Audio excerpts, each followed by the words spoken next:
राना साहब मुबारक हो, आपने 18 सीटें जीत ली हैं। जितनी सीटों पे इलेक्शन था पंजाब में, मेरा ख्याल 18 तो नहीं थी। तो नहीं, मैं इस वजह से कह रहा हूं कि आपके पास ताकत है ना, आप 12 को 18 भी कर सकते हैं। नहीं नहीं, वो लोग कह रहे हैं आप 12 को 18 भी कर सकते हैं, उसमें क्या फर्क पड़ता है? अब आप मालिक हैं, इस वजह से कह रहा हूं। नहीं, देखिए बात ये है कि इलेक्शन हुआ है और सारा प्रोसेस जो है वो सारी दुनिया के सामने हुआ है। हर बंदे के हाथ में मोबाइल है। तो अगर ये कुछ हुआ होता या इस तरह से हुआ होता जिस तरह से आप फरमा रहे हैं, या जिस तरह से लोग जो नाकद हैं वो बात कर रहे हैं, तो ये बीसियों कहानियाँ और स्टोरियाँ जो है वो हो रही होती।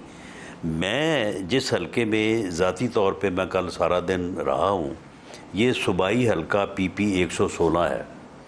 मैं तलत साहब एक एक वोट और एक एक पोलिंग स्टेशन का ऑर्डर करवाने को तैयार हूँ।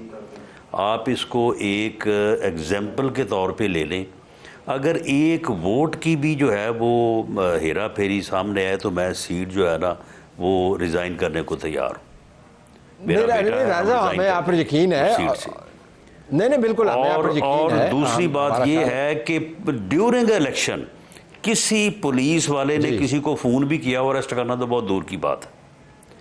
तो इसके बावजूद भी अगर किसी को यकीन ना आए तो फिर राना साहब जरूरत नहीं थी ना उसकी। राना साहब नहीं, राना साहब जरूरत नहीं थी। जब 22.94% वोट पड़े आपके जिस हल्के का आप जिक्र कर रहे हैं, तो PP 116 का जो मेरे पास आया 22.94% वोट, तो आपको जरूरत ही नहीं है। आपके सामने तो बंदा ही कोई नहीं है, आपके अपने बंदे गए, उन्होंने वोट डाले, आप सीट बात ये है। नहीं सुन ले, ये ज़िमनी इलेक्शन को मैंने पहला नहीं लड़ा या पहला इलेक्शन नहीं हुआ।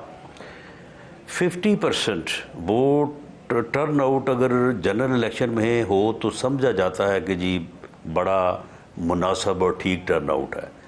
और 30%, 25 से 30% अगर टर्न आउट जो है वो अगर ज़िमनी इलेक्शन में हो तो समझा जाता है कि बिल्कुल ठीक टर्न आउट है। आप मुझे बताएं कि एक सूबाई हलके में 50,000 यानी 48,800 वोट अगर एक टीम जो है वो पोल करवाती है, तो इससे और ज़्यादा फिर आप मुझे बताएं कि सूबाई हलके में को वोट 1 लाख कास्ट होना है। अब अगर मद्दे मुकाबल जो है, अगर मद्दे मुकाबल जो है वो पीछे रह जाता है तो उसके हिसाब से फिर टर्नआउट कम ही होगा ना।